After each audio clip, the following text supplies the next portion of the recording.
Olá, bem-vindos à live em que vamos falar sobre espiritualidade no contexto da constelação familiar. E eu vou comentar três mitos, três ideias comuns, ou que algumas pessoas que não conhecem têm sobre a constelação familiar. E a ideia é comentar, esclarecer e apresentar como é vista a constelação familiar, ou melhor, a espiritualidade na constelação familiar. Eu conheço e facilito, trabalho com constelação familiar desde 2012, fiz uma formação em 2011 e 12 e fiz outras formações com diferentes facilitadores e continuo fazendo. E é algo que constelação familiar é algo essencial, simples, no sentido de são três princípios: equilíbrio entre dar e receber, pertencimento e vínculo.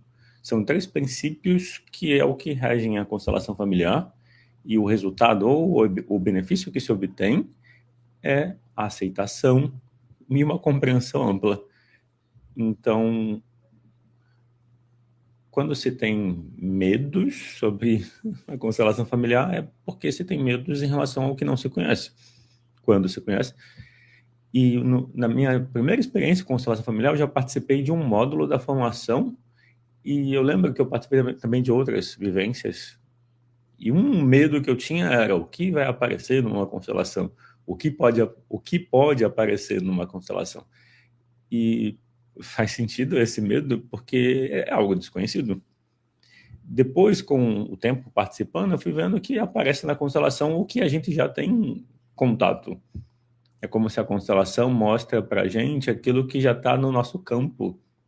Aí o campo pode parecer algo, a palavra campo, campo mórfico, campo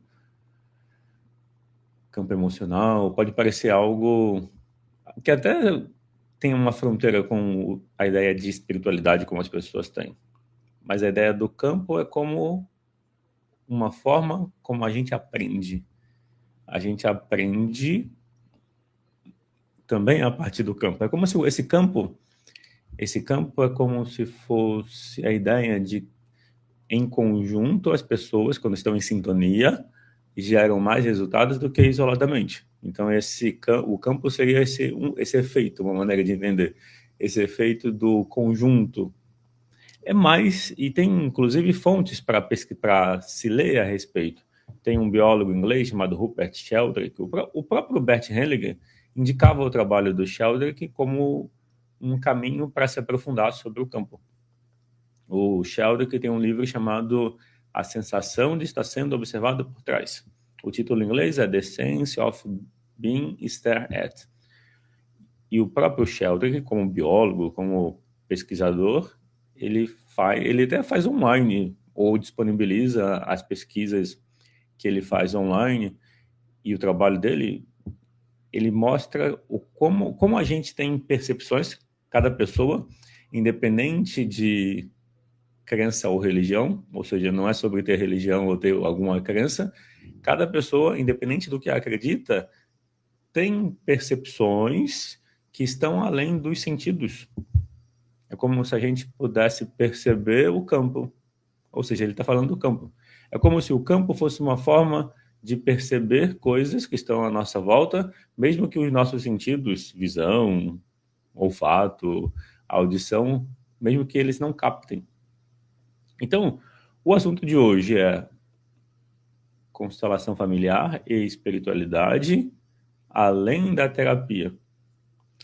A constelação familiar, ela pode ser entendida como uma abordagem que tem efeito terapêutico, porque traz compreensão sobre aquilo que afeta a gente, traz uma compreensão sobre sobre a dinâmica sutil das relações, e a partir dessa compreensão, dessa experiência, o sentimento muda.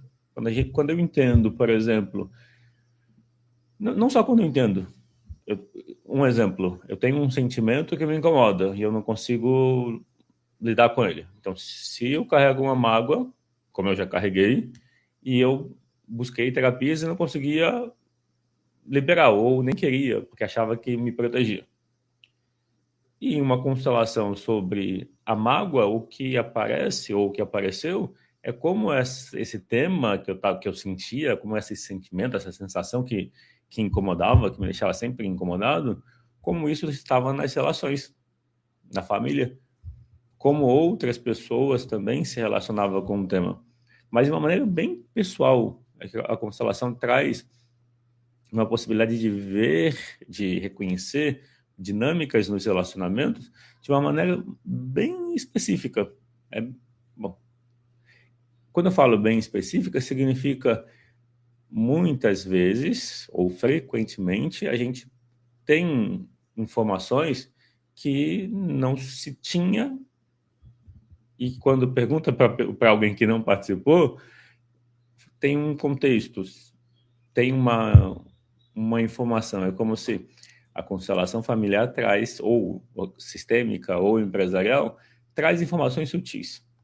Inclusive, existe a constelação organizacional ou empresarial, que é aplicada no mesmo contexto, no contexto de obter informações das dinâmicas sutis. E que algumas vezes se pode verificar, se pode confirmar. Mas independente da confirmação externa, de que aquilo que se percebeu tem fundamento na realidade, independente dessa confirmação, o fato principal é quando se observa desdobrado, representado por pessoas, ou quando se observa, mesmo com bonecos ou objetos, o que está se passando, só o fato de olhar de fora já traz uma compreensão diferente. E essa compreensão diferente muda o sentimento. Se existe um peso e uma sobrecarga, compreender algo que está acontecendo olhando de fora traz um alívio da carga, ou pelo menos diminui o sofrimento. Esse é o efeito terapêutico.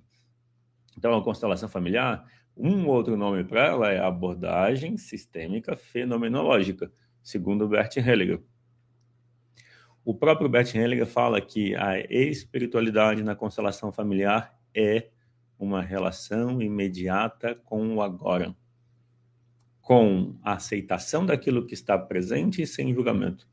Isso é completamente espiritualidade ou espiritual. Na verdade, tudo é espiritualidade. Na verdade, tudo é espiritual.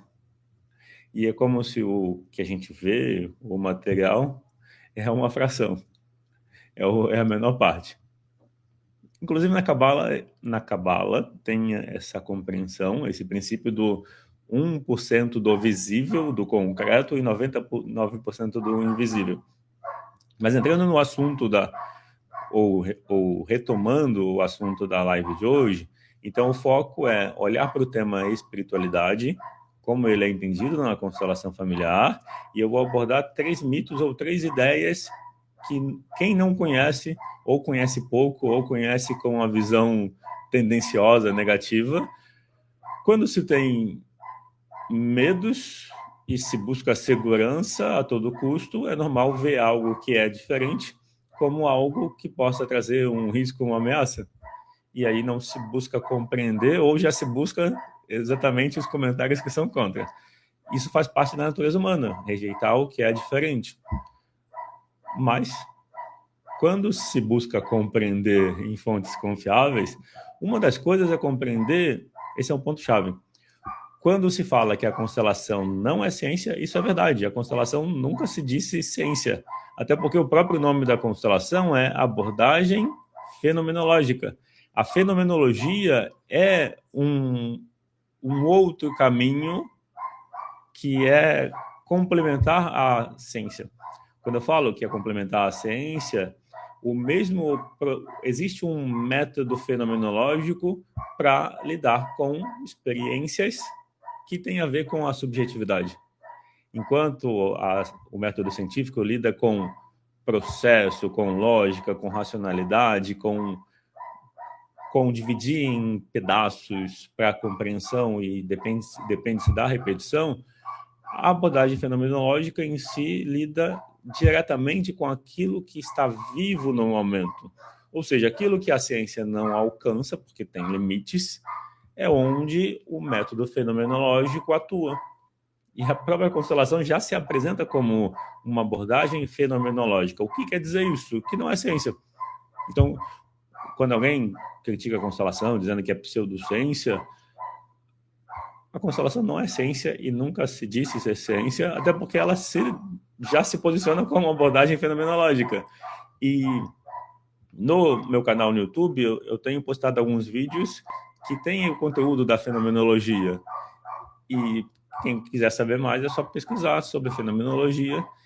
E é o caminho do lidar com, questionar aquilo que a gente... Uma coisa é lidar com ideias, a outra coisa é lidar com a realidade viva no momento. A fenomenologia é lidar com a realidade viva no momento. A espiritualidade da constelação familiar tem esse componente direto, que é sobre lidar com aquilo que está vivo no momento. Então, a gente está num caminho, numa série de lives. A live anterior foi sobre perdão. Então, só comentando brevemente, a essência do perdão é que escolher perdoar é uma forma de autocuidado. Manter mágoa para se proteger ou se manter afastado de alguém que causou mal, causa mal a gente em primeiro lugar. Então, escolher perdoar é escolher se liberar de um vínculo, porque o vínculo continua. A questão do perdoar é como se a gente decidisse... Uma coisa importante é tentar se impor perdoar é pior do que não perdoar. Mas o perdão precisa vir de dentro. Para o perdão vir de dentro, a gente precisa olhar para a dor e a gente precisa cuidar da nossa dor. Quando a gente olha para a nossa dor e cuida da nossa dor, o perdão naturalmente acontece. E perdão não significa se forçar ou ter que conviver com a pessoa que causou algum problema. Isso é uma escolha conforme... A questão do perdoar, isso não libera a consequência. Não libera a pessoa da consequência. Perdoar é não guardar o sofrimento. A consequência por algo que a pessoa fez continua. O perdão não é... O perdão significa não ficar remoendo e não manter o sofrimento para se afastar de alguém que causou algo mal. Essa é a ideia do perdão. Quando a gente olha para a espiritualidade, está intimamente... A ideia de espiritualidade é intimamente ligada com a ideia do perdão. Porque, como eu apresentei, a visão da espiritualidade na constelação familiar é sobre uma relação imediata com o agora, com a aceitação do que aparece, com a postura de não julgamento e de inclusão, todos fazem parte. E aí agora a gente vai para os mitos. Alguns mitos, um deles é, como na constelação a gente representa as pessoas, exemplo, eu posso trabalhar um tema que envolve pessoas que já faleceram. Aí alguém pode pensar, então quando tem uma pessoa representando um falecido, significa que o falecido está ali? Resposta, não. O que está ali é uma representação. A pessoa, ou se é um bonequinho, que representa alguém que já faleceu, está dando espaço. É como a memória. Você pode pensar que numa constelação a gente está representando a memória da família, por isso constelação familiar. E aí alguém pode questionar, mas se eu não lembro de um avô ou de um bisavô e eu represento alguém, então não é minha memória? Por isso que eu destaquei, memória da família. É como se o campo das relações, o campo mórfico, ele é uma memória do conjunto. Então, mesmo que eu não tenha conhecido ou não tenha nenhuma informação sobre um avô, um bisavô, mesmo que eu não tenha, é como se essa informação está no campo das relações, está no nível emocional, como uma memória emocional. Quando a gente representa pessoas numa constelação, aquela pessoa é como se ela se oferecesse no sentido de eu estou aqui representando, não sei quem é a pessoa, mas estou aqui. E às vezes ela sente, por exemplo, vontade de se aproximar de alguém ou de se afastar, pode sentir, por exemplo, raiva de alguém, pode querer proximidade com alguém. Tudo isso são informações que estão no campo. Às vezes alguém é mais sensível, perceptível e consegue trazer mais informações.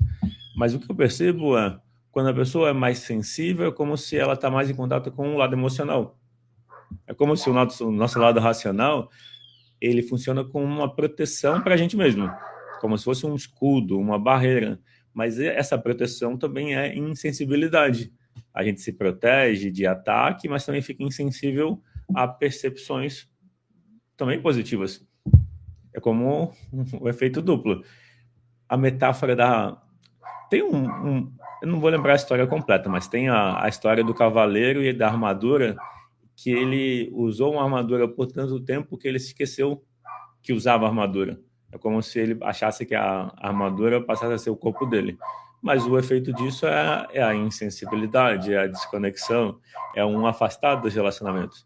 Então, o que em algum momento foi uma proteção vira um se separar da realidade ou um se separar da vida.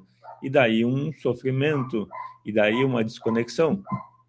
Por isso, a questão do perdão. O perdão é como se fosse escolher tirar a armadura. Ao mesmo tempo, porque a armadura incomoda, ela é um peso. Ao mesmo tempo, a gente não precisa se expor ao mesmo dano, à mesma ameaça, à mesma situação negativa. É possível não ter armadura e agir se defendendo. Essa é a ideia do perdão. Então, essa primeira ideia é... Alguém pode pensar que como se representa na constelação pessoas falecidas, então está falando com os falecidos. Resposta, não. Alguém pode associar a constelação, por exemplo, a alguma religião em particular onde se tem essa ideia de falar com o falecido, seja qual for a religião. Em essência, a constelação familiar é uma abordagem fenomenológica. O que quer dizer isso? Se lida com aquilo que está presente. E a fundamentação dela são 3 princípios. É a relação que a gente tem com o pertencimento, todos têm direito igual ao pertencer, com o equilíbrio entre dar e receber, que são as trocas, a justiça, a relação, e a precedência ou hierarquia, que tem a ver com reconhecer quem veio antes. Em essência, então, a constelação familiar é muito simples. Uma coisa que acontece é que cada pessoa vai trazer a sua bagagem, cada facilitador ou facilitadora vai trazer a sua bagagem pessoal, aquilo que tem afinidade. Então, se alguém tem uma religião, essa pessoa pode querer, por vontade, por escolha, conectar ou associar a constelação à religião da pessoa, mas isso não faz a constelação ter relação com uma religião. Então, a constelação é uma abordagem que não tem relação com religião nenhuma. Por isso, quem não conhece pode achar que tem alguma afinidade com religiões que falam com falecidos. E na constelação, o objetivo de uma constelação não é falar com o falecido. O objetivo da constelação existe uma dificuldade de relacionamento. Existe um sentimento difícil de lidar. A constelação ajuda a trazer compreensão sobre uma dificuldade. Na verdade, é possível fazer constelação de temas importantes, qualquer que seja. E por que eu digo temas importantes? Porque é um investimento de dinheiro, de energia, e o ideal é fazer isso para algo que tem relevância, não meramente por curiosidade. Então, quando se faz uma constelação, não se faz para ter informação sobre alguém que faleceu, porque muitas vezes não tem informação nenhuma. É possível fazer uma constelação totalmente em silêncio e sem saber, a princípio, quem está sendo representado. É possível fazer uma constelação oculta. Eu, enquanto facilitador, não preciso saber quem está sendo representado. Eu consigo facilitar, porque para facilitar eu observo o que está acontecendo e eu faço propostas, convites, com a busca de encontrar uma solução. Mas quem faz a solução ou deixa a solução acontecer é o próprio campo. Então eu observo o que está acontecendo nas relações, a partir do que os participantes estão sentindo, e eu pergunto o que está acontecendo, e vou trazendo convites, propostas. De que forma? Eu posso pedir para alguém falar uma frase, ou olhar numa direção, ou fazer um gesto. Frase, olhar numa direção e gesto. São esses 3 elementos. conforme eu vou propondo esses movimentos, o próprio campo vai se modificando até um ponto onde é possível mais harmonia. Às vezes, pode-se não chegar numa solução, porque depende da pessoa no momento, como ela está, o que ela está sentindo. Então, é possível não chegar numa solução, porque chega na solução que é possível. Existe um reflexo. O que a gente vê numa constelação é como se a gente estivesse vendo como as relações em família estão para a pessoa no pensamento dela. Se o cliente tem alguma mágoa com uma pessoa e ele não quer soltar essa mágoa, porque a mágoa dá segurança e é uma forma de se proteger, se existe isso, é como se a pessoa fosse até um certo ponto e não quisesse avançar. O princípio da aceitação significa aceitar os limites. Se o cliente não tem vontade de avançar, de explorar mais o que é possível no campo, esse é o limite. Esse é um ponto importante.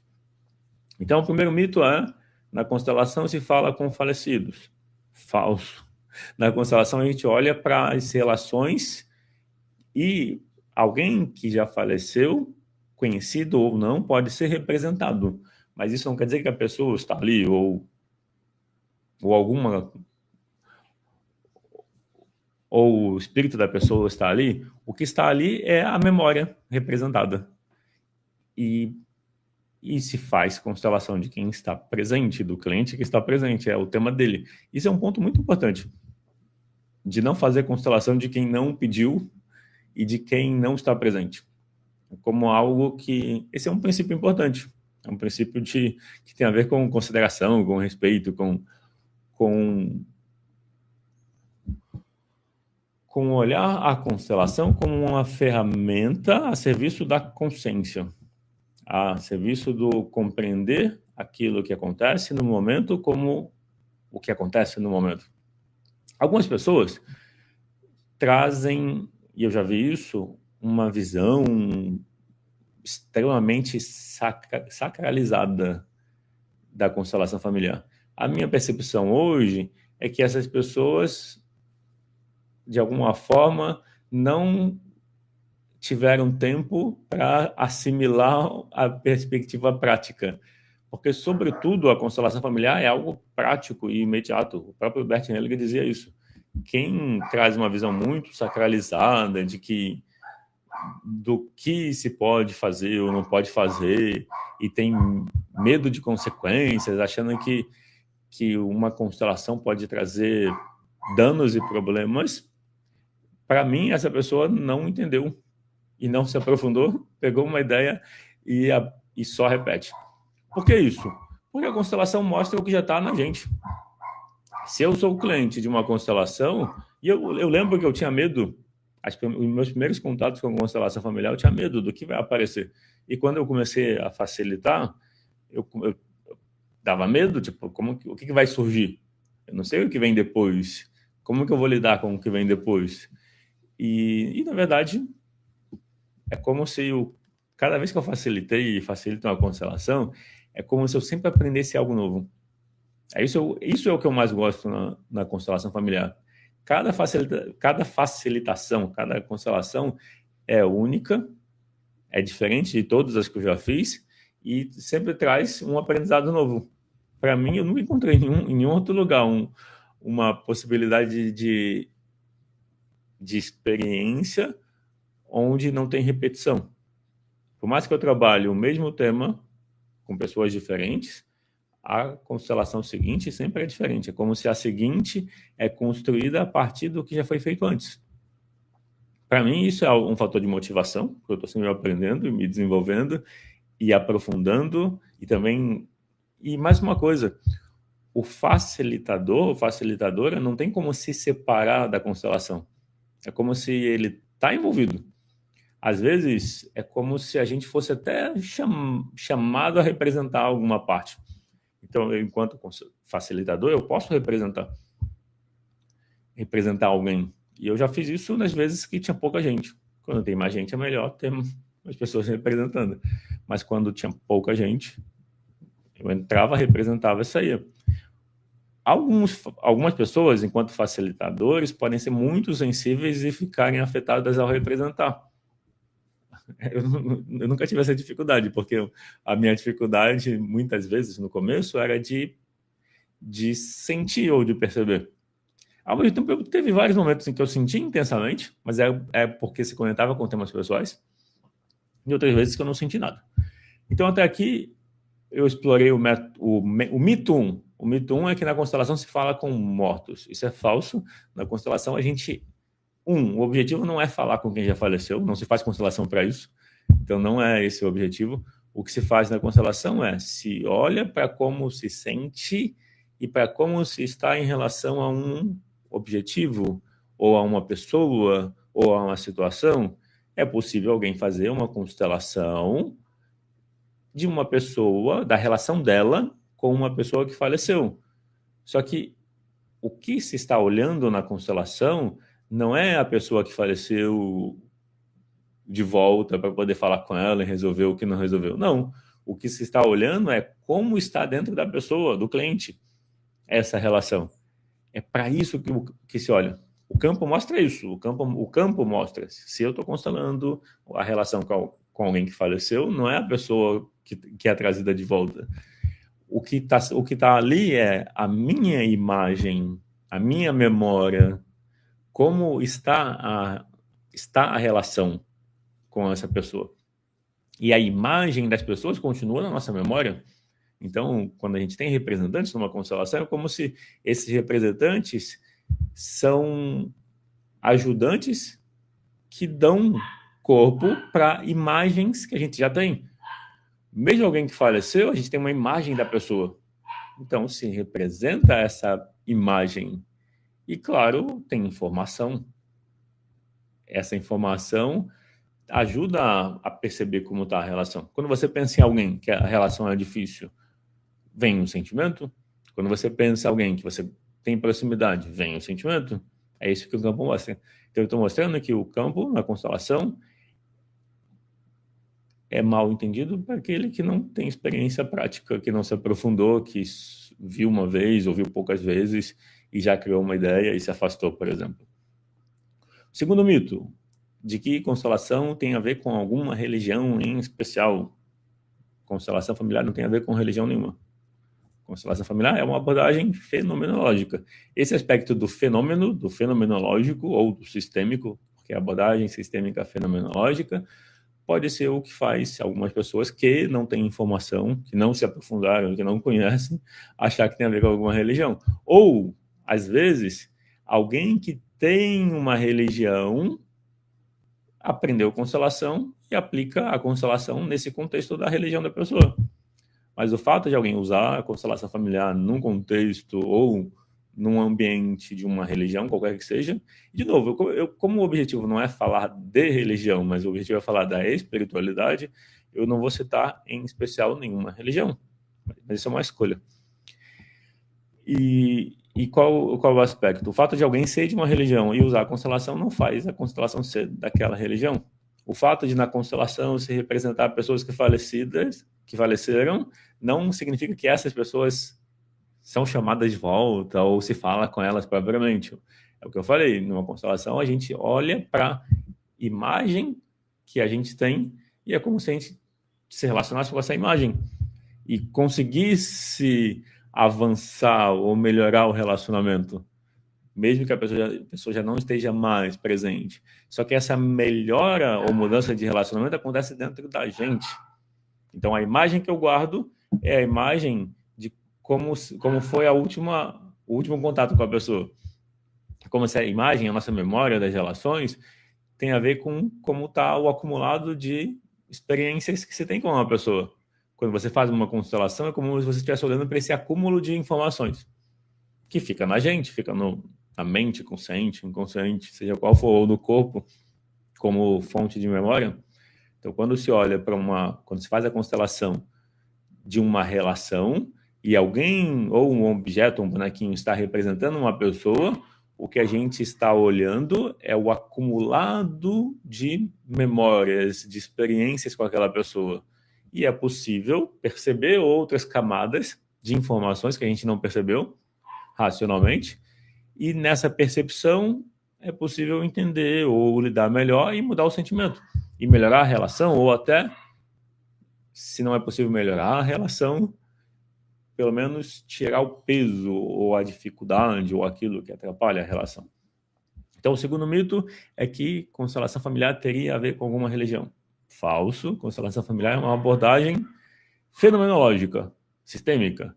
E o fato de alguém usar no contexto de uma religião não faz essa abordagem ser de uma religião. Até porque o Bert Hellinger, ele foi missionário na África do Sul e por uns 15, 16 anos ele atuou como missionário, e foi lá que ele, inclusive, percebeu um grupo uma história que tem a ver com a origem. Acho que o grupo dos Zulus, se eu não estiver confundindo a etnia, eles tinham um ritual de que quando na tribo, no grupo deles, duas pessoas se desentendiam, eles entendiam que aquele desentendimento era de todo o grupo.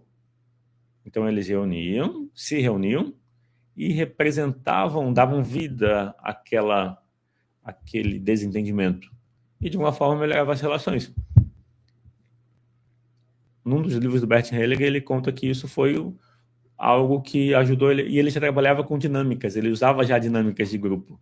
Então a experiência dele como missionário, usando dinâmicas de grupo e observando esse ritual que já se faziam intuitivamente, os Zulus ou outro grupo, e aí ele se aprofundou em hipnose, PNL, psicanálise, e desenvolveu a constelação familiar, que é um reconhecimento de algo que afeta a gente. A constelação familiar não é uma invenção, ela não foi inventada. O nome, sim, foi dado o nome constelação familiar, mas a constelação é uma percepção de algo que já afeta a gente. E para mim é uma percepção muito aguçada de uma dinâmica sutil, inclusive dando meios para se trazer consciência e trazer mudança.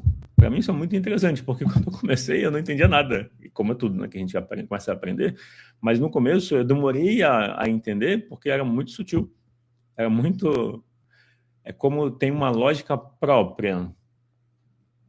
Eu lembro que eu fiz a formação e eu comprei cursos, na época em DVD, do próprio Bert Hellinger, e eu fiquei vários fins de semana assistindo tudo que eu tinha. Eu via de novo. Eu vi 2 vezes uma série de 31 DVDs, eu vi 2 vezes. E de alguma forma o que eu estava buscando era observar e perceber. E no fundo, a constelação tem a ver com sentir, mas também tem a ver com perceber. É como uma integração do pensamento e do sentimento, porque então não é só emocional.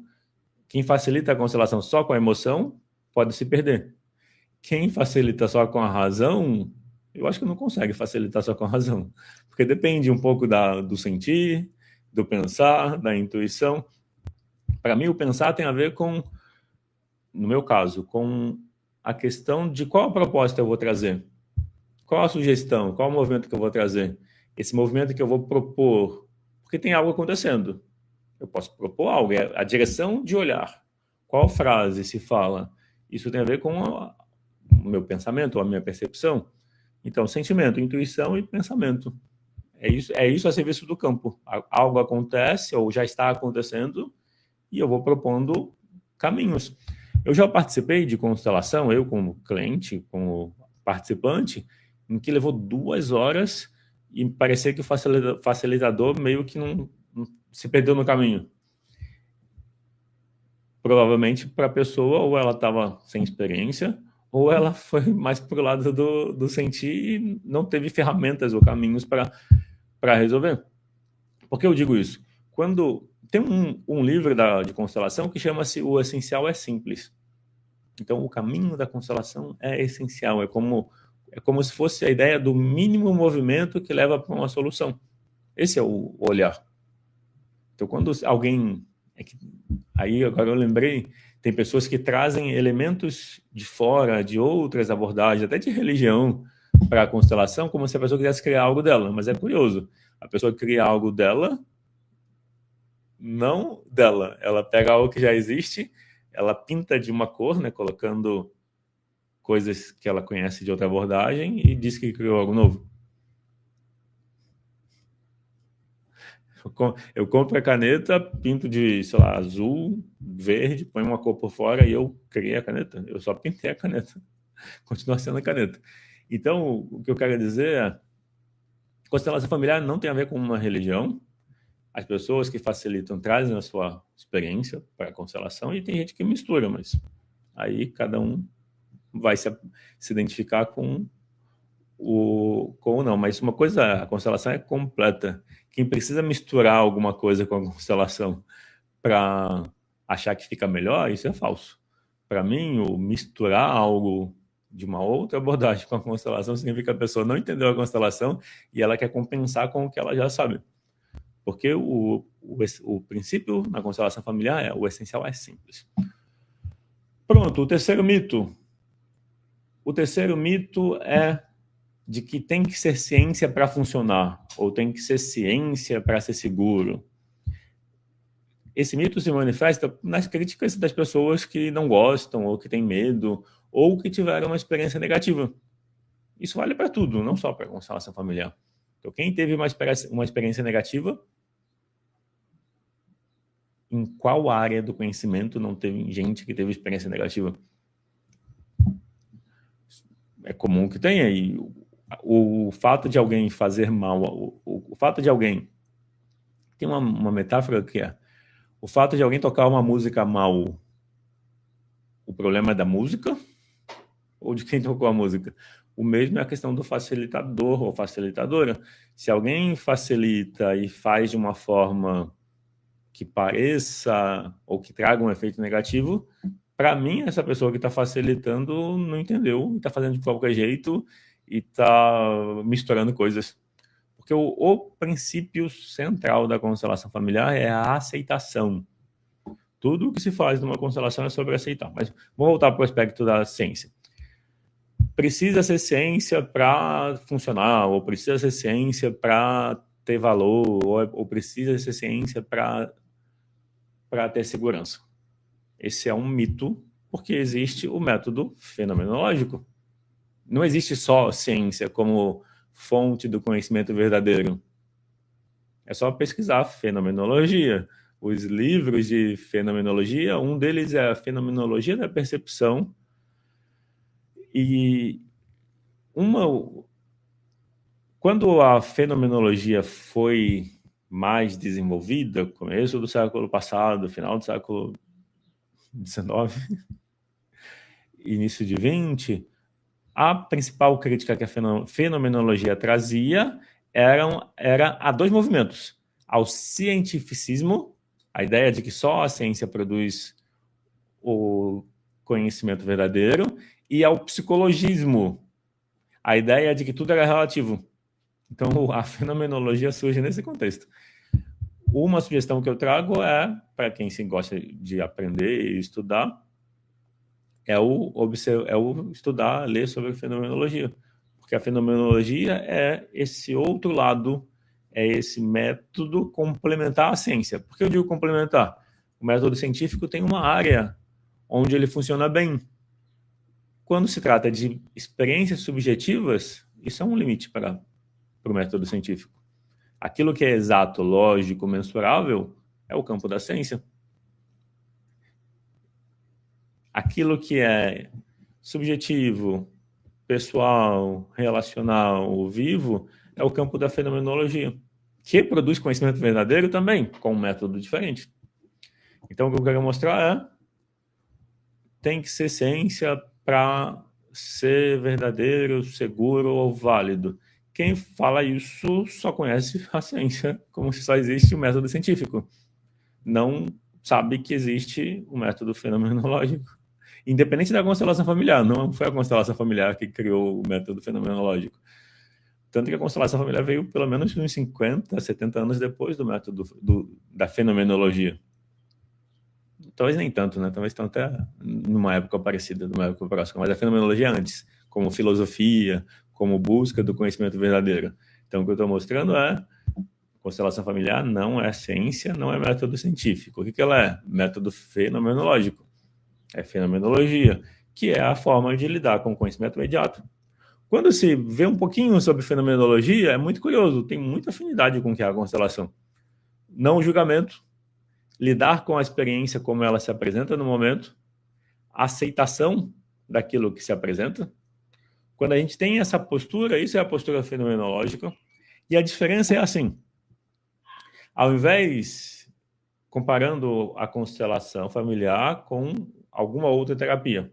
Quando eu fui cliente de terapia, eu comecei a buscar terapia em 2009, 2010, eu passei para alguns terapeutas diferentes. E uma coisa que eu observava é que algumas vezes, ou muitas vezes, se tinha um método já pré-definido e se tentava encaixar a experiência do cliente naquele método. O Rodrigo perguntou, você acha que a psicóloga falar para se afastar da família é certo? Bom dia, Rodrigo. Então, depende de cada caso, Rodrigo. A questão do... Exemplo, se o relacionamento é prejudicial, se o relacionamento é tóxico, é saudável você se afastar. Tem na psicologia, tem uma história do Jung. O Jung, eu li, antes de eu começar a fazer as formações para ser terapeuta, eu comecei em 2011. Eu fiz várias formações, não fiz só uma. Eu fiz e continuo fazendo, desde 2011. Antes de eu encontrar isso, porque eu encontrei, não foi algo que me indicaram, eu fui buscando, acabei achando, eu tinha lido vários livros do Jung, da psicologia junguiana. O Jung conta uma história que ele estava atendendo um cliente, e esse cliente ele já tinha 30 anos de idade, mas ainda dependia dos pais e não se sentia pronto para a vida. E o Jung trabalha com sonhos também. O Jung é um que foi muito criticado. O Jung, na época dele, ele foi criticado pelos colegas dele, porque ele era muito não convencional. O Jung estudou sonhos, estudou símbolos, estudou aquilo que parece não científico. E uma das coisas que o Jung conta, né, nesse caso que ele atendeu, é que enquanto ele fez o processo, teve um momento que esse cliente teve um sonho onde o pai do cliente dirigia um carro e o pai do cliente estava mal vestido, estava sujo, bêbado e causa um acidente, bate o carro. O Jung disse que nesse momento o cliente dele teve alta. O que ele comenta depois? Enquanto o cliente idealizava os pais, é como se ele nunca saísse da posição de criança. Em algum momento, ou se afastar, em algum momento, pelo menos nesse caso, de novo, não existe regra, existe possibilidades, caminhos, não é uma lei, tem que se afastar ou não tem que se afastar. Existem casos e casos. Nesse exemplo, é um caso em que precisava se afastar para encontrar o próprio caminho, para acessar a própria autonomia. Então, não é uma regra, mas em alguns casos, eu dei um exemplo, o relacionamento pode ser tóxico, ou o relacionamento pode ser bom demais. Um relacionamento que é muito positivo e que você não tem que fazer esforço nenhum, que tudo está mastigado, deixa a pessoa acomodada. Ter problemas, ter desafios, força a gente a se ouvir. Se eu encontro um ambiente adverso, se eu não encontro apoio, normalmente as pessoas, pelo menos na infância, esperavam ou ainda esperam apoio dos pais. Eu já atendi pessoas adultas que ainda estavam buscando algo na relação com a mãe ou com o pai. É normal, é humano. É como se, quando a gente não resolve com o nosso eu emocional, é como se a gente ainda ficasse buscando nos pais, não importa a idade que se tenha. Mas quando você não encontra apoio, você vai buscar esse apoio em algum lugar, aí você pode ter sorte de encontrar o apoio em si. Porque essa é a sorte. Na verdade, é onde a gente devia buscar apoio. Isso não exclui que a pessoa possa buscar apoio numa filosofia de vida, numa religião, num grupo, isso não exclui. É sempre pessoal. Mas, em essência, se a gente depende de algo externo e de pessoas, é possível que a gente se frustre, porque as pessoas são diferentes e as pessoas são pessoas. Enquanto pessoas, a gente tem falhas, todo mundo tem falhas. E quando a gente depende, e quando a gente condiciona as nossas escolhas ou as nossas referências a pessoas, é possível que essas pessoas falhem. E aí, como fica? O mundo desaba? Então, o que eu estou mostrando é ter desafios pode ser uma oportunidade para a gente buscar a referência onde de fato ela deve estar, no nosso eu interior. Aí alguém pode questionar, mas como assim eu interior? Eu vou para dentro e só tem dor, só tem sofrimento, eu vou me apoiar nesse? Essa dor, esse sofrimento que a gente tem, que as pessoas têm, é o nosso eu que está machucado. Ele não é ruim, e fugir dele não vai resolver o machucado, a ferida emocional. Esse eu machucado é o que a gente precisa cuidar para curar. E aí a gente pode ouvir e conectar com esse lado. Só que eu quero mostrar que esse eu que pode estar machucado dentro da gente, não necessariamente é dele que vem a resposta ou o sentido. Porque esse eu que pode estar ferido é um nosso eu complementar. Então a gente funciona pelo nosso eu racional, a mente, a razão. O que está machucado na gente, ou o que pode estar machucado, é o eu emocional. Tentar afastar o eu emocional faz sempre que ele volte. A gente afasta e ele volta. Afasta e ele volta. O que a gente precisa aprender a fazer é ter os dois em harmonia, trabalhando juntos. Quando a gente consegue ter o racional e o emocional trabalhando juntos, é aí que a gente consegue ouvir o coração. Ou ouvir a intuição, ou a sabedoria, seja o nome que se escolher dar. Enquanto a gente não cuidar da nossa ferida emocional, é mais difícil ouvir a intuição, porque a intuição vem de dentro. Se eu vou para dentro e encontro dor, melhor ficar do lado de fora, melhor me guiar por coisas externas. Só que eu quero trazer o seguinte, é importante na verdade, ter referências, ter modelos, ajuda bastante o caminho. O Rodrigo escreveu, ela também não acredita em Deus, psicóloga. Então, as pessoas têm diferentes crenças, ninguém é perfeito, muitas pessoas se colocam em profissões de ajuda, como terapeutas, etc., porque a pessoa está buscando se resolver. Às vezes a pessoa não se resolveu o suficiente. Às vezes a dificuldade que a pessoa tem na relação com Deus tem a ver com a relação com pai e mãe. Experimenta perguntar para a pessoa como é a relação com pai e mãe. Muitas vezes a pessoa tem as suas dificuldades com o próprio pai ou mãe e aí projeta essa relação na relação com Deus. Mas o que eu quero dizer é, às vezes uma relação que não está funcionando bem, uma relação terapêutica, porque é uma relação, o Bert Hellinger fala algo que é controverso. O Bert Hellinger dizia que a experiência fenomenológica, a experiência sistêmica, a experiência que a constelação traz, acaba o relacionamento terapêutico. O que ele quer dizer com isso? A constelação, ela traz um olhar de aceitação, de não julgamento e de inclusão. E o facilitador, numa constelação familiar, ele não dá conselho. Ele facilita. Ele ajuda a perceber o que está no campo. Então, não é o estou comparando a constelação familiar com outras terapias. O facilitador da constelação, eu não gosto de chamar de constelador, porque parece que ele está fazendo a constelação e não é isso. O facilitador da constelação, ele observa o campo e faz propostas, faz convites. Mas é o campo que faz. Então, por isso que eu prefiro chamar facilitador da constelação. ele não dá conselho. Ah, você devia isso, devia aquilo. O facilitador fala daquilo que está acontecendo, daquilo que está no campo. O campo está mostrando isso. Agora a pessoa vai fazer ou não de acordo com o quanto ela quer mudar. Às vezes a pessoa não quer mudar, o caminho da aceitação é entender que tem um limite ali, que às vezes a pessoa precisa de tempo, que o não querer mudar pode ser um não mudar naquele momento, ou por um período, ou ainda não fez sentido.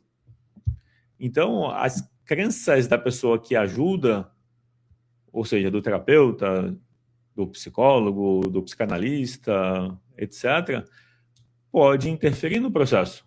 Aí, às vezes, pode ser a questão de escolher outro terapeuta, entendeu? Que tenha mais alinhamento com... O que eu quero mostrar é que no mercado tem... O que mais tem é terapeuta, psicanalista, psicólogo no mercado. Então, se você esbarra com um terapeuta, psicólogo, psicanalista, analista, etc., coach, mentor, que não tem afinidade com você, isso pode ser uma oportunidade para você buscar alguém que tenha alinhamento, entendeu? Alguém que tenha mais afinidade pode ajudar com mais facilidade a se entender. Tem outro princípio que eu acho que isso está nas obras do Jung. Jung é Carl Gustav Jung. Ele fala que o ajudante, o terapeuta, o psicólogo, psicanalista, só consegue ajudar o cliente a chegar até onde ele próprio chegou. Então, se você está recebendo a ajuda de um psicanalista, terapeuta, psicoterapeuta, psicólogo, etc., se você está recebendo uma ajuda, mas a pessoa não... Vamos dizer assim, cada pessoa está num ponto diferente de desenvolvimento. Às vezes, você pode ter um ponto na sua caminhada que está à frente da pessoa. Ter mais idade ou menos idade não quer dizer estar à frente ou estar atrás. Alguém pode ter menos idade e pode ter uma compreensão diferente de alguém que tem mais idade. Então, idade não é critério de sabedoria. Eu vou colocar que sabedoria tem a ver com um conhecimento aplicado e uma percepção. Percepção, pronto. A percepção depende da nossa abertura para perceber. Alguém pode ter mais idade, mas tem muitos medos. Então ela fecha a percepção por medo. Então alguém pode ter mais idade, seja qual for a idade, mas por medo ela se fecha a percepção. Então ela tem mais idade e vai aplicar um método, seja qual for, a partir dos medos. Não tem a ver com a idade, tem a ver com a percepção, com a abertura para a vida. Porque a fenomenologia é sobre essa abertura para a vida, é sobre o perceber o que está vivo no momento. O Rodrigo escreveu, já tive outra também e não acreditava em Deus. Era psicanalista, as duas. Então, o curioso é que a psicanálise fala diretamente da relação com os pais. E a psicanálise explora principalmente a questão do... O enfoque do Freud foi a questão da sexualidade, desse impulso da libido. E que tudo que a gente faz na infância teria esse componente. De fato, a libido ou a energia sexual é força de vida. É que o Freud via tudo como problema. É como se só tivesse coisa negativa no inconsciente. Já o Jung traz o inconsciente como uma fonte também de coisas boas, não só ruins. Então, é interessante, por exemplo, a questão chave seria acreditar ou não em algo. Às vezes a pessoa não acredita em Deus, por exemplo, porque ela teve experiência negativa com pessoas que acreditavam em Deus. Então não tem a ver com Deus. Às vezes a pessoa diz que não acredita em Deus, mas não acredita no Deus de uma religião, entende? No Deus católico, no Deus evangélico. Por quê? Teve uma experiência negativa com pai e mãe que era da religião. Entendeu onde volta para a questão com pai e mãe? Então imagina que o psicanalista que não acredita em Deus, tem algo de errado nisso? Não tem. A questão seria, esse não acreditar é algo que abre portas, possibilidades, ajuda a pessoa a compreender a realidade ou fecha? E quando a pessoa não acredita, isso significa o quê? Em qual Deus ela não acredita? No Deus católico, no Deus evangélico? E de novo, muitas vezes é porque a pessoa não teve uma boa experiência. Quando se pensa, por exemplo, na história e na Idade Média e no quanto teve perseguições e abusos causados por pessoas que estariam defendendo a religião. Então, quando se pensa nesses abusos feitos em defesa da religião, ou nas cruzadas e coisas assim, aí, de novo, alguém toca uma música e toca mal. A culpa é da música, ou do compositor, ou de quem está tocando?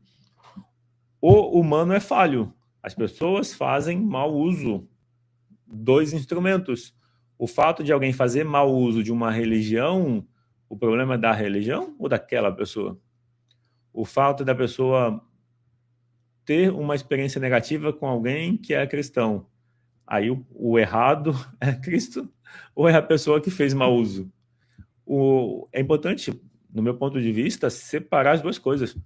Uma coisa é um instrumento. Alguém pode usar uma caneta para ferir outra pessoa. Mas aí o fato de alguém ferir outra pessoa com uma caneta faz a caneta ser ruim? Eu trago a questão de olhar, por exemplo, para a religião como uma ferramenta, um instrumento para uma relação com Deus, com o divino. De alguma forma, a gente para não acreditar, a pessoa cria uma relação de aversão, de negação. Por isso a questão, em qual Deus a pessoa não acredita? E outra, isso potencializa a pessoa? Isso dá mais recursos para ela? Ou isso limita? Porque às vezes a pessoa não acredita e fecha a porta e para de aprender.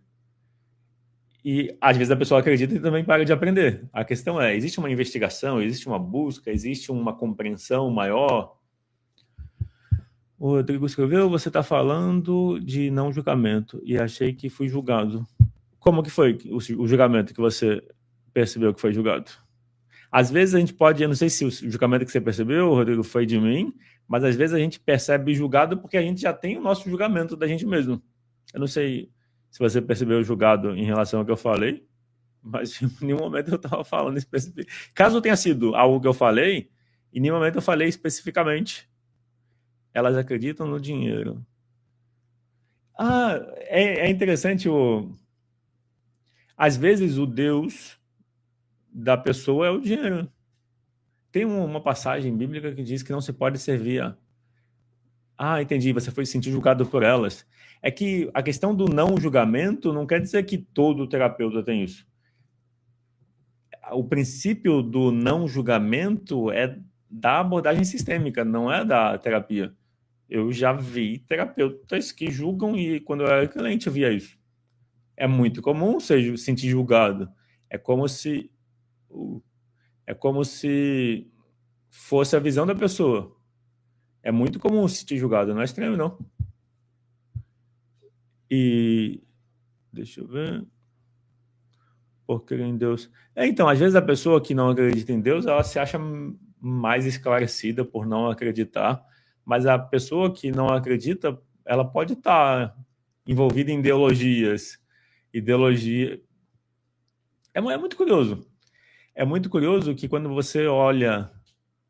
Exemplo. Quando você olha a história, você vê que teve países que tentaram proibir a religião. As pessoas continuaram tendo a religião escondida. É como se a religião fosse um impulso humano. Um impulso humano. E a questão de a pessoa julgar o fato de um ou outro ter religião mostra mais a limitação que a pessoa tem. A limitação de ela ter criado uma ideia, achar que essa ideia é a única certa e pensar que quem pensa diferente está errado, entendeu?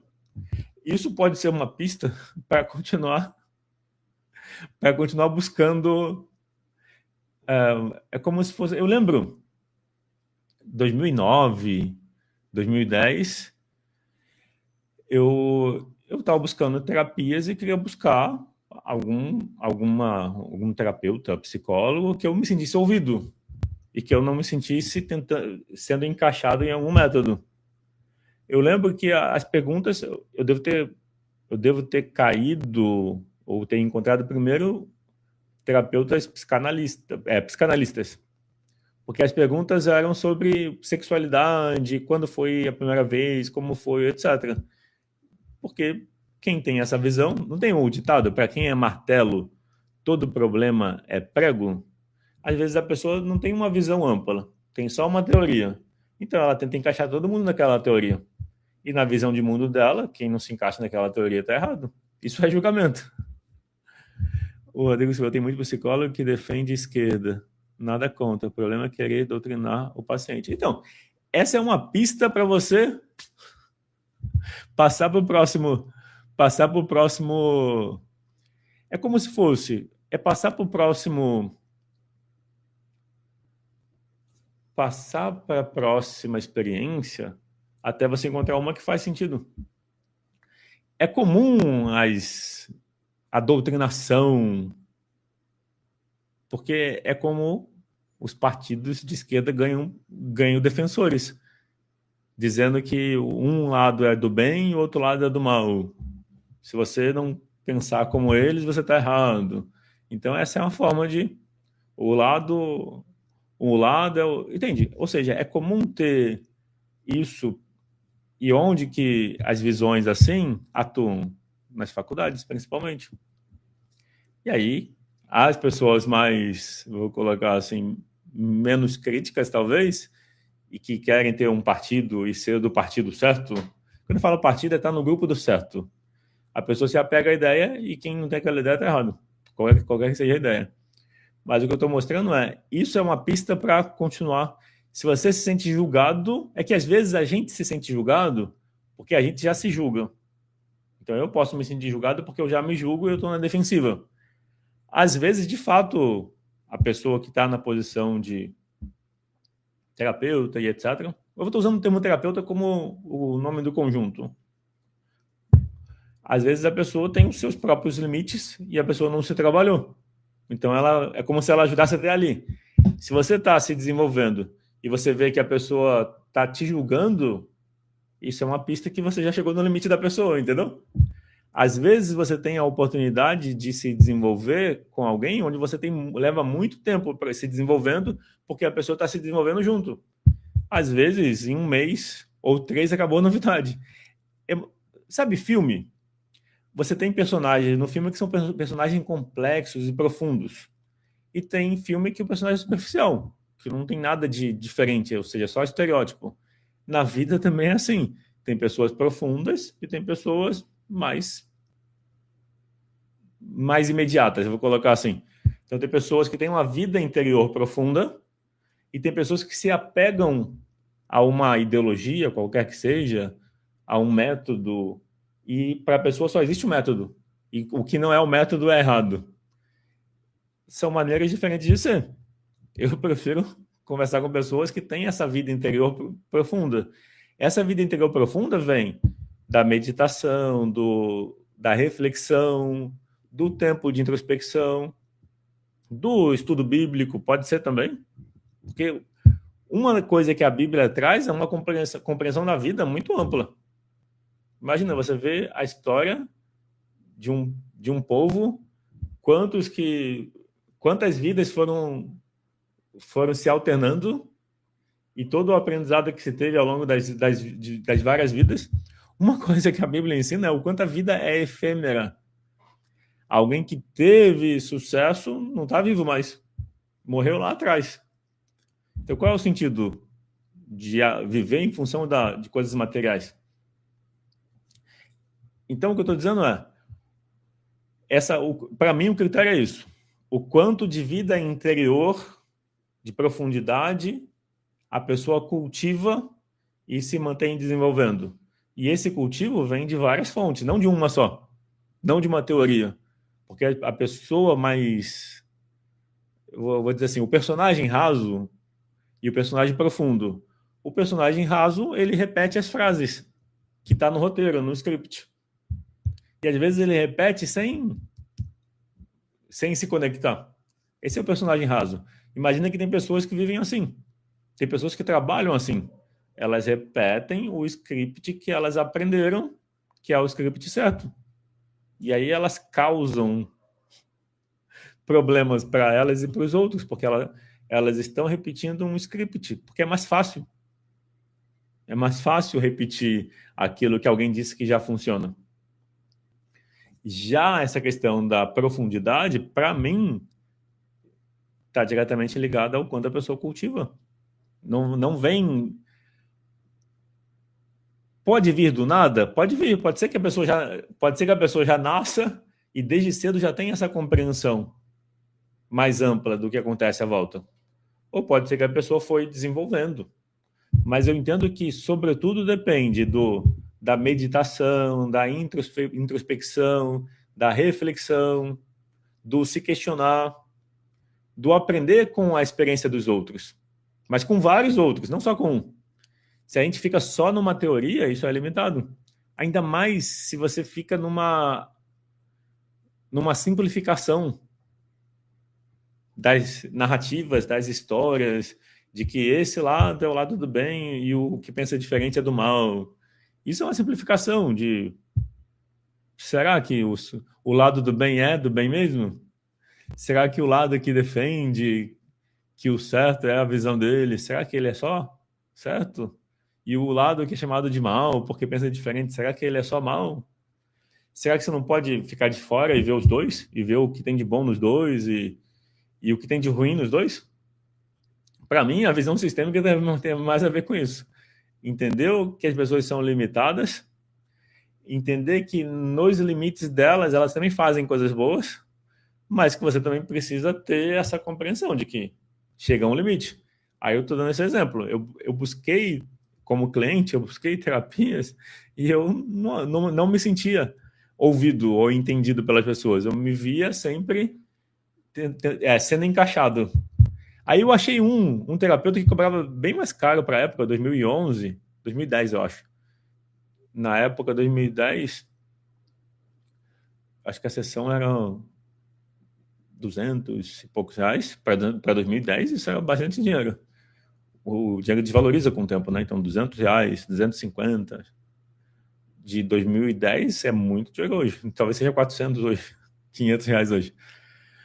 O Rodrigo escreveu, um psicólogo humanista falou para mim que ser neutro era falta de ética. Depende do que ele quer dizer com ser neutro. Se ele quer que você se posicione do lado dele... Mas sabe o que é bom? Quando a pessoa fala isso, fica contra ela. Entendeu? Porque eu deduzo que a pessoa fala que ser neutro é falta de ética porque ela quer que você fique do lado dela, entendeu? Mas é sempre pessoal. É a questão de julgar a pessoa, para você conseguir que ela faça o que você quer. Entendeu? Se a pessoa fala que ser neutro é falta de ética, fica contra ela, para ver o que ela fala. E normalmente a pessoa vai dizer que prefere a neutralidade. Mas a questão chave é: você tem que se posicionar. É que vai dos contextos, né? De novo, não existe uma regra universal. Toda regra tem o seu contexto. A gente precisa resgatar o contexto da regra. Senão a gente fica repetindo coisas que já passou de época. O Rodrigo escreveu, mas fazer isso na terapia não é falta de ética? Você não pode questionar o terapeuta? Entendeu? Você como cliente não pode questionar o terapeuta? Se você não pode questionar o terapeuta, esse terapeuta está frágil. Entendeu? Tem um livro chamado 100 anos de psicoterapia e o mundo está cada vez pior. O autor chama-se James Hillman. Já ouviu falar desse livro, Rodrigo? Vou falar de novo o título. 100 anos de psicoterapia e o mundo está cada vez pior. Sugestivo esse livro, né? O autor chama-se James Hillman. James Hillman, ele é um psicanalista, psiquiatra inglês. Quando eu estava fazendo terapia... Então, mas o que eu estou dizendo, Rodrigo? O fato de você ser paciente, você não pode questionar o terapeuta, o psicólogo? Se você acha que não pode questionar, é provável que esse psicólogo, psicanalista, ele talvez está muito frágil. Frágil no sentido que não pode ser questionado. E o livro chama 100 anos de psicoterapia e o mundo está cada vez pior. Você não precisa ser terapeuta para ler. Eu lembro que eu estava fazendo terapia, eu estava com esse livro na mão. Eu mostrei pro terapeuta. Ele perguntou se eu estava desafiando ele. Eu falei, eu mostrei o livro. Onde mostrar um livro significa desafiar? Para mim, a questão era, me fala desse livro. Qual que é a sua percepção do livro? Mas aí ele sentiu desafiado, eu só disse que eu não estava desafiando, mas ele interpretou que eu levar um livro 100 anos de psicoterapia e o mundo está cada vez pior. O que o James Hillman fala nesse livro? A maneira de conduzir a terapia, onde se sobrevaloriza a experiência da criança interior vitimizada, essa sobrevalorização da criança ferida do passado impede as pessoas de se tornarem melhores. Essa é a principal mensagem do livro. Uma segunda mensagem do livro ele fala da semente do carvalho. Ele diz que o carvalho, que é uma árvore gigante, ela parte de uma semente minúscula. E naquela semente minúscula já tem a força do carvalho. Então ele diz que o que ele está dizendo, o James Hillman, é que as experiências que a gente passa na infância, de novo, o que ele está dizendo não justifica violências e abusos do passado. Eu deixo isso claro porque tem gente que escuta comentários do Bert Hellinger e diz que ele defende isso ou aquilo. O que o Bert Hellinger faz é comentar a experiência dele. Ele observou, viu isso, então ele fala do que ele viu. E a questão chave, eu estou vendo que deu tempo. Eu vou deixar esse assunto eu vou anotar aqui esse assunto dos 100 anos de psicoterapia. Vou ver se eu coloco numa próxima live.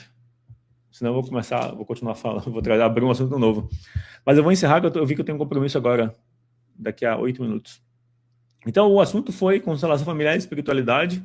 Quem chegou depois, tem como assistir completo no YouTube. E é isso. Então, terças e quintas, 8h30. Terças e quintas, 8h30 tem live. A próxima live, então, terça. Eu ainda não defini o tema. Talvez eu traga o tema do livro, do James Hillman, 100 anos de psicoterapia, o mundo está cada vez pior. É isso, vou ficar por aqui. Abraço, até mais. Obrigado pela participação.